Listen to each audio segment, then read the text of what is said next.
Hey everybody, what's up? I'm going to do a review of The Hobbit because I saw it. And I would have done this sooner, but I'm sick, so that's why I fucking sound and look like shit, even more so than usual.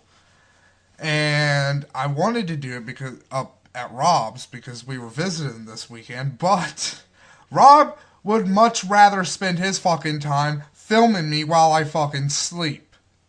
So, yeah, there you go, Rob. That's what he does. He's like, I don't want to fucking, I don't want to review The Hobbit. That's not my thing. But yeah, filming fucking dudes while they sleep and acting like a fucking creep. Yeah, that's your thing.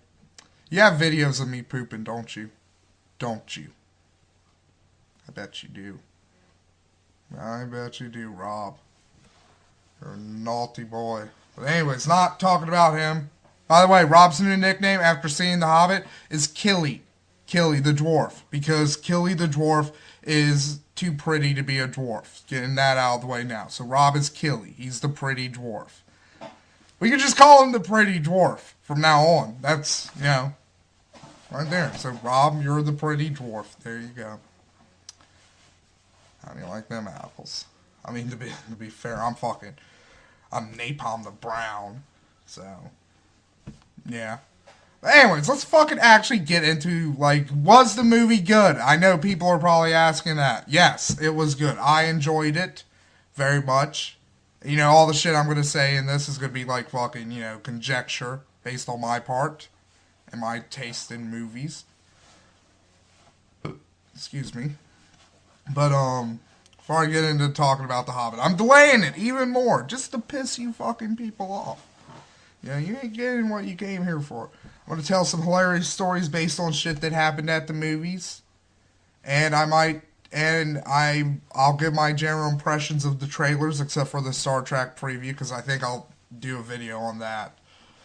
But, so, funny stories. Okay, first and foremost. The most hilarious fucking commercial got played at the beginning of the movie. You know how they play commercials before they actually play a trailer? So, it was finally, 10 years in the making. The movie as it was always meant to be. iRobot in 3D. And I literally out loud in the theater just said, yeah. That's what was fucking wrong with iRobot. It wasn't in 3D. Yeah. Totally. 10 years ago when I saw that fucking clunking piece of fucking dog shit, I was like, you know what? I would have totally loved this movie if it was in shitty fucking reconversion Avatar 3D. Back then, I was a time traveler. So there you fucking go. I'm like the Doctor. This is just my current incarnation. Even my past self was fucking, fuck the reconversion fucking 3D bullshit. If you're gonna make a fucking movie 3D, just shoot it in fucking 3D. Don't fucking convert it. Converted movies makes them look like shit. It's not, fucking just take the fucking time and make it a fucking 3D movie from the get-go. So yeah, they're fucking reconverting that shit. And it's not even gonna be released in theaters. It's gonna be released on Blu-ray. So yeah. Yeah, oh, wow. So, I guess iRobot, the way it was always meant to be viewed was on a fucking TV set with shitty fucking 3D glasses. Fucking hate that movie. And, how did they had the gall to fucking say that shit. How it's always been fucking destined. It's gonna still be a piece of fucking shit. It's only now it's gonna be popping out at you. It's retarded. So anyways, other funny thing that happened is when we were coming out of The Hobbit, I fucking punted a little kid's soda halfway across the lobby because they had it in the fucking middle of the floor. And, I felt bad and I was about to get out my wallet, but then I was like, I have to pee really bad because I just got finished watching a 3-hour movie, so fuck them. And I went into the bathroom. So there you go. So I roll. So anyways, trailers. Not that much. Not much good shit. Die Hard looks like shit. Because it's hey everybody, you know what people really fucking hated in Live Free or Die Hard? Bruce Willis's stupid fucking useless son. So let's make a fucking movie where he's a main fucking part of it. This can't fucking fail in the slightest. Hollywood is fucking retarded sometimes. You know that, people? It's just like, you're going to see me throw my hands up a lot when I talk about these trailers, because it's just meh. Jurassic Park 3D, which are actually releasing that into fucking theaters, and that's actually a movie that, you know, could kind of work with a fucking conversion. Unlike stupid, shitty fucking iRobot. So, you know, yeah, Jurassic Park, that could be kind of cool. I didn't really notice, like, I'm gonna be honest, like, the 3D wasn't really super noticeable with it, because we went to the IMAX 3D show. I didn't really, you know, there are some scenes, like, surprisingly, the scene where they're fucking, you know, fucking with the dying Triceratops, with the fucking gigantic mountain of fucking shit that no animal, even a Triceratops, could ever fucking shit out. So, seriously, if that Triceratops had shit out that much shit, you know, it would have touched its asshole. Who fucking does that? Who shits out enough to touch your fucking asshole? Nobody. It's impossible. So, fucking movie sucks then. Fucking logic error. Don't see Jurassic Park. There you go, Jurassic Park. Worst movie ever because of that logic error. It's like, this shit would have touched a Triceratops' asshole. Like, pfft, don't they know nothing about dinosaurs? What the fuck was I talking about? I just remember Triceratops shit. Oh yeah, fucking the trailers in front of the Hobbit. Man of Steel looks good. I mean, there's not much in the fucking trailer.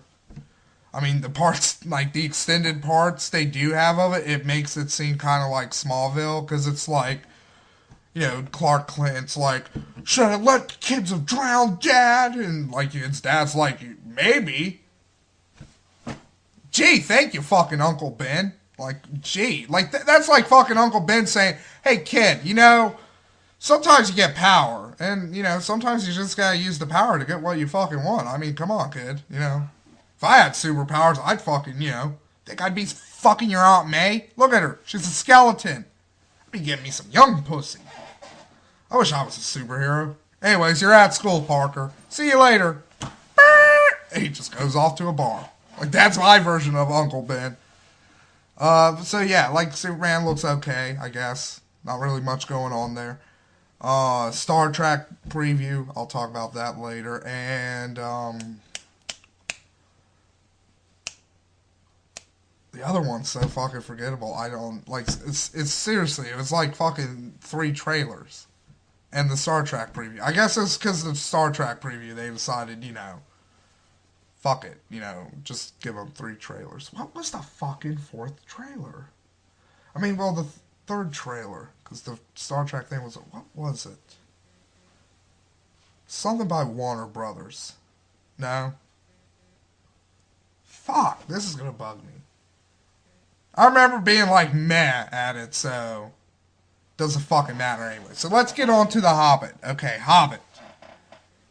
I liked it. I liked it a lot. I actually liked it more than The Lord of the Rings, The Fellowship of the Rings, the first of the Lord of the Rings trilogy. So having said that, this is a different movie in a way. It is in the same genre. You know, it's not like, oh, fucking The Hobbit, they made it into a science fiction movie. You know, who knew?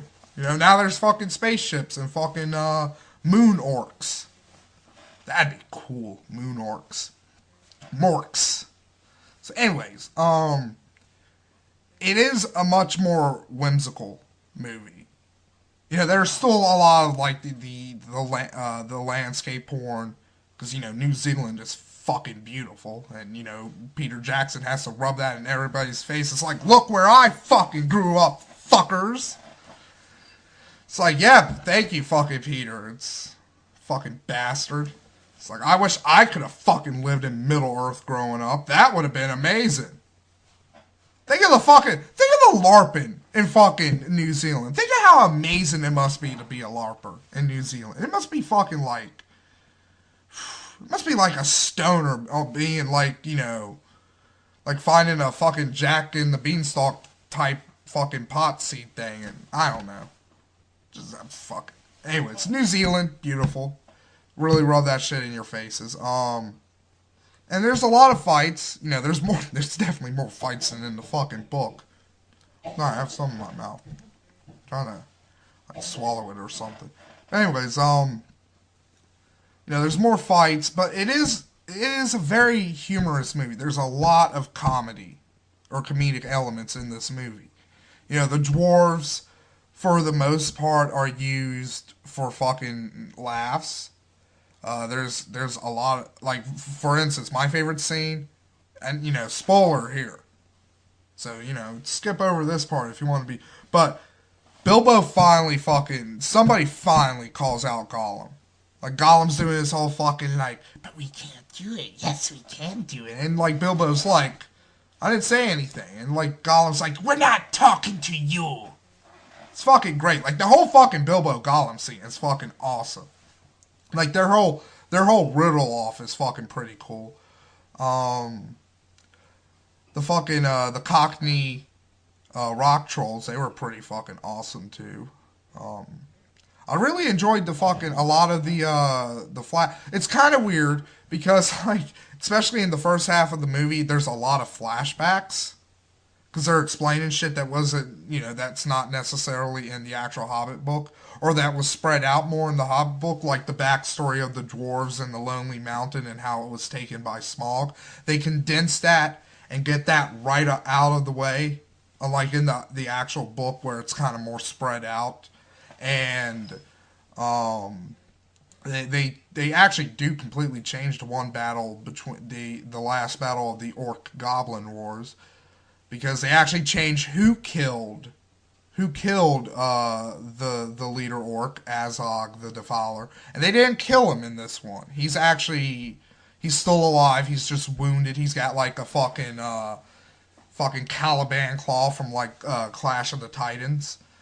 And my guess is he's gonna replace what was it, like, I think it was like Blog, the Orc King who fucking attacks at the Battle of Five Armies. So I think that's gonna be. Plus, at the same thing, it is good that they fucking gave them like a humanoid antagonist. Because if not, we would have had to deal with talking wolves. And that was actually one of the things I thought wasn't too good about this movie, was the wargs. You know, the big-ass wolves that the orcs and goblins ride and shit. They looked kind of shitty. They looked pretty fucking shitty. I'm going to say that. Like, the rest of the CGI in the movie was really good. I mean, you know, there are some scenes where, like, when they walked into fucking Riverdale, and it's kind of a faraway shot, and like everything is CG. It kind of looks a little bit like a video game, but that, you know, that's because everything's fucking CG. So, you know, your mind just goes there. But, where was I? Oh yeah, the wargs, like, you know. So they kind of just made them more stupid animals and made like the big bad guy for this but they actually, interestingly enough, there's multiple like bad guys hinted at in this movie. There's the Necromancer, who's, again, spoiler alert if you've never read the books or the appendices, the Necromancer turns out to be fucking Saruman in disguise. I mean, not Saruman, fucking Sauron. So you got the Necromancer, you got fucking Aztog, the Defiler. You got hinted at the spider bitch from fucking Hobbit. I can't remember her name. I mean, not Hobbit, from Return of the King.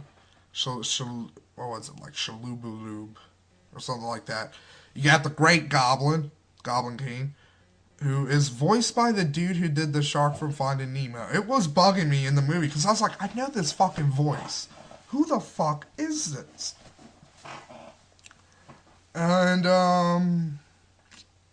also the elves are kind of like they're not really they're not really antagonizing the dwarves really, but like the dwarves have reason not to like the elves because, you know, in the dwarves' eyes, the elves kind of, you know, fucked them over twice. So the dwarves are kind of like, you know, fuck the elves. So, what else happened? Oh yeah, I was talking about the cutaway scenes. I really enjoyed the Radagast the Brown part. Radagast played by Sylvester McCoy, Doctor Who, one of them. I really enjoyed him. I thought Stephen Fry was Radagast, but I think it turns out he's one of the Blue Wizards, so he's gonna be coming up next in one of the later ones. So, but what other things did they add?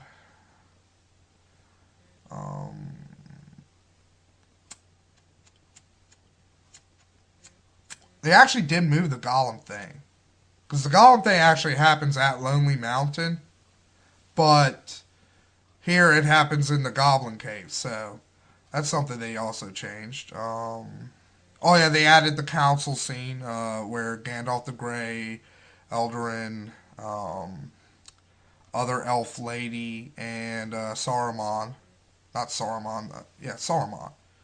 And Saruman all kind of meet to discuss, like, the impending fucking return of fucking Sauron.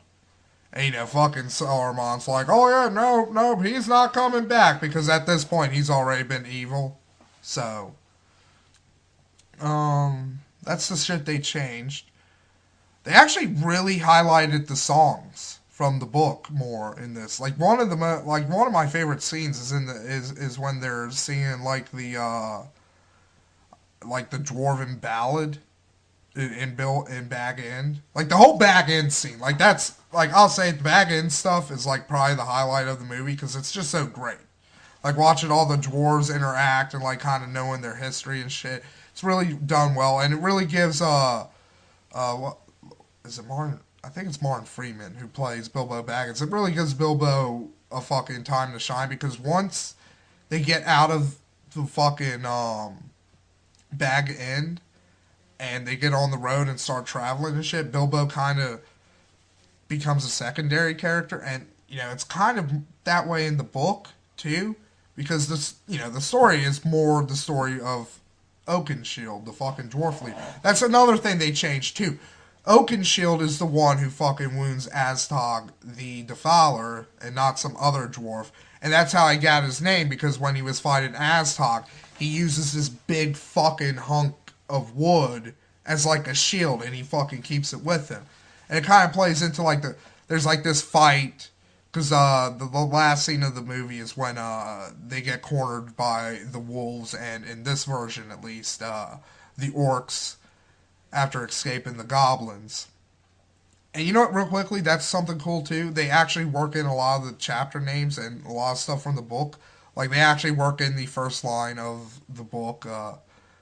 The story starts with a hobbit. It's once a time in a hole there was a hobbit. And the whole it's not a disgusting hole, it's a hobbit hole. It was warm and cozy and blah blah blah. They worked in a lot of the time, like for example, when they were getting attacked at the by the wolves and orcs at the end, they were like out of the frying pan into the fire, which was the chapter where that happened. So, and it's good that they changed the wolves because with with kind of the renewed emphasis on the song, because like the songs don't work really in the book. Like seriously, like out of all the things in the fucking book, nobody remembers the fucking songs in the book. So, like, that's never something fucking people talk about.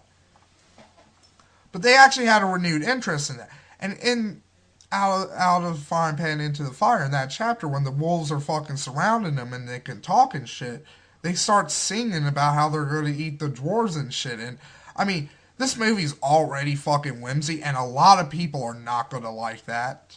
I can see that being a huge complaint because this is not as fucking serious as The Lord of the Rings, and it really fucking shouldn't be when you think about it, because this Lord of the Rings was like, oh shit, the apocalypse is about to fucking happen. Very serious shit, but like this is the story of like these dwarves, they lost their homeland and they want it back, and they have an adventure.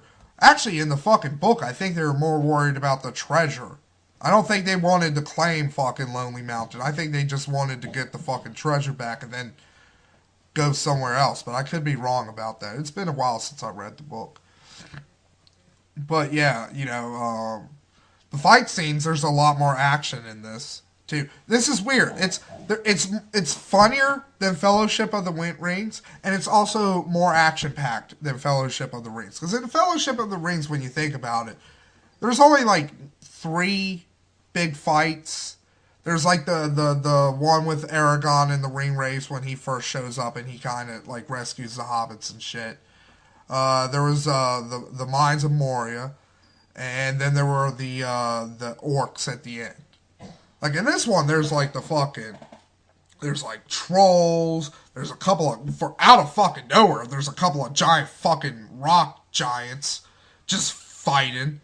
There's the best fight scene in my opinion. Is the fight in Goblin Town, because it really shows how the dwarves use ingenuity to conquer their foes, because like they're just using everything around them, because like Goblin Town's just like this rickety hunky fucking jerry-rigged shit shack in this fucking, so that they're ripping out fucking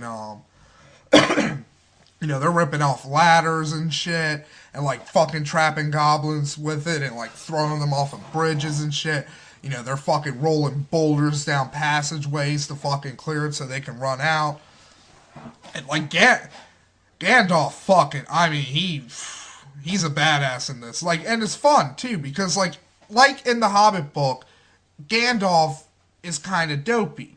Like when he's around the dwarves and fucking Bilbo.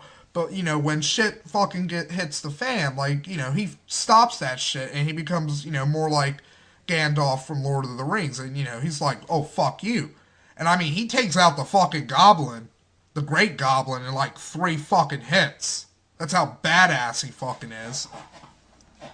Although that leads into one thing, like I thought it was a little corny. It still made me laugh a lot, but, like, they beat the Great Goblin. He's a big fat dude. So, like, they're on a bridge and it collapses and shit. And, like, they all fall down this ravine and they're all right.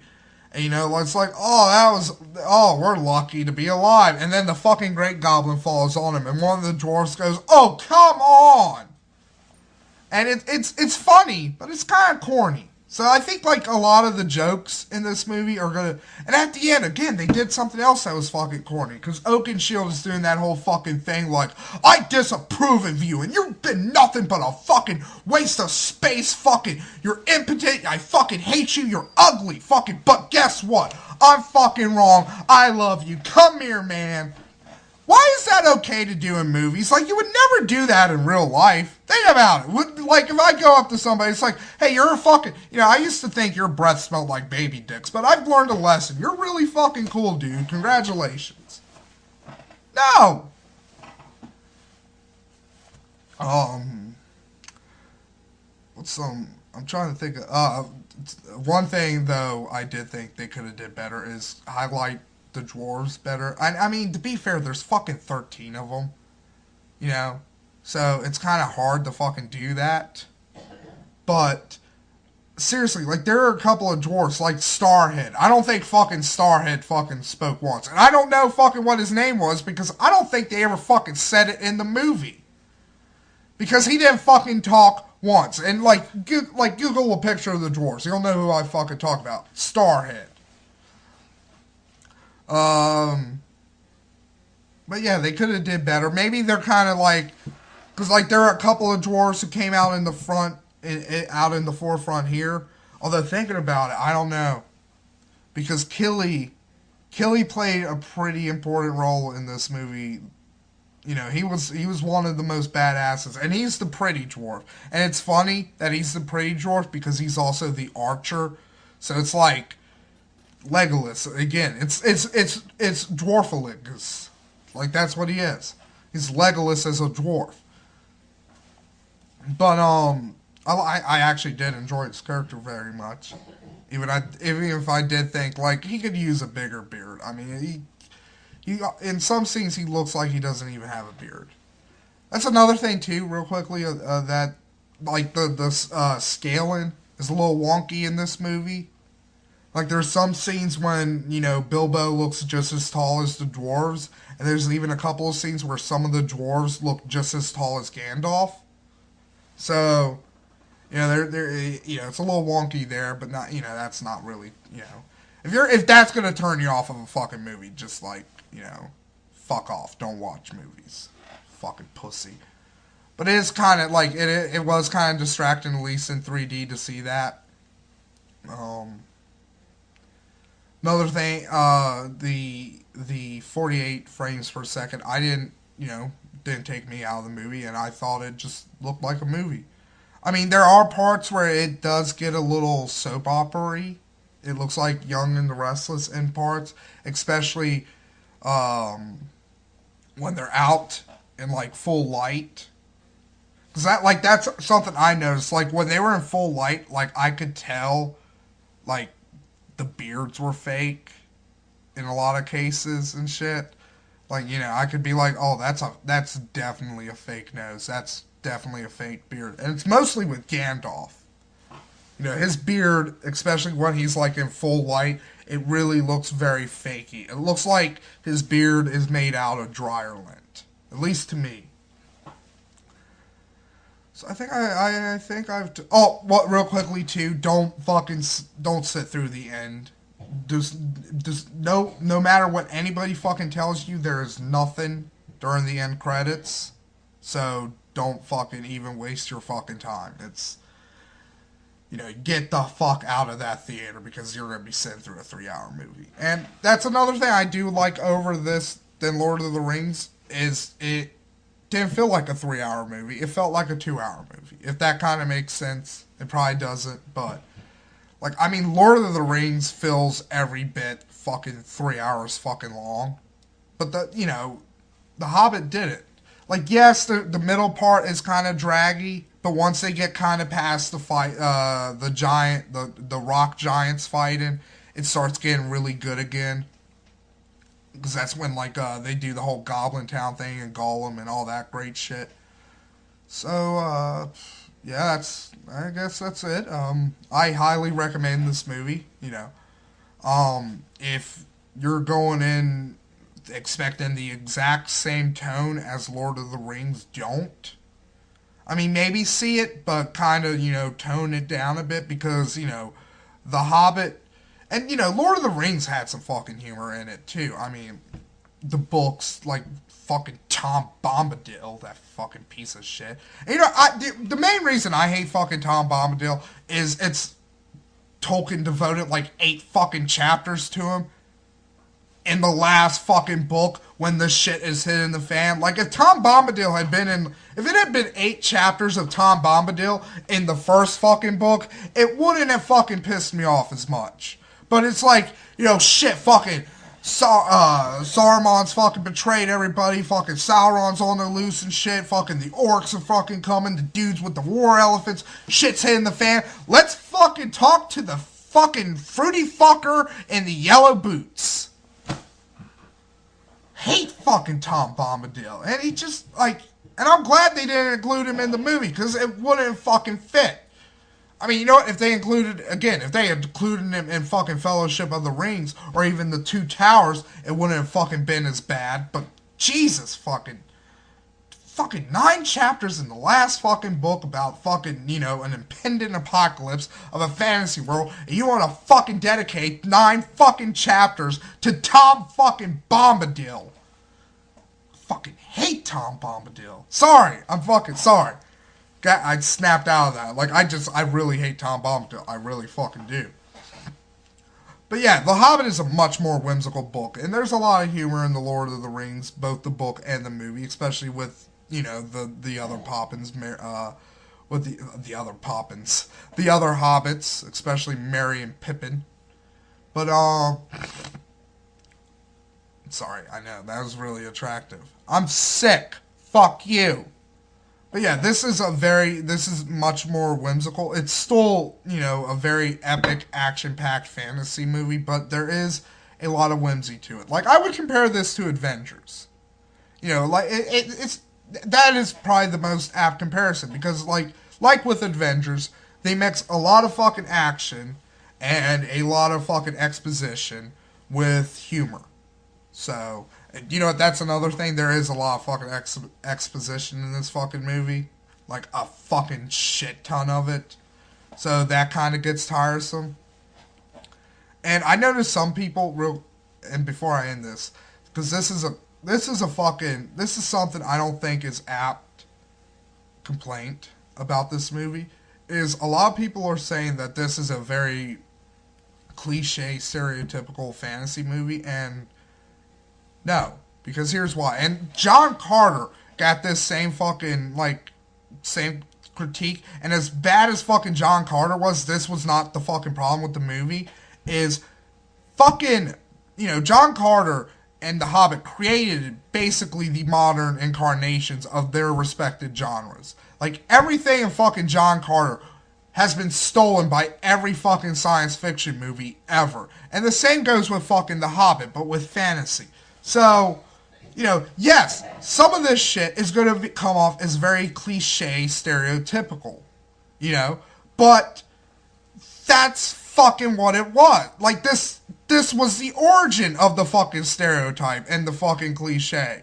This is why we have it, because it worked so fucking perfectly in The Hobbit and in Lord of the Rings that everybody else, every fucking, hackneyed fucking asshole with half an idea could be like, oh, you know what, I got half an idea, let me fucking just mash the rest of it with something like fucking The Hobbit or fucking, Princess of fucking Mars, and boom, I got my own fucking fantasy epic or fucking sci-fi epic. Yay me. I'm fucking creative. Fucking hacks.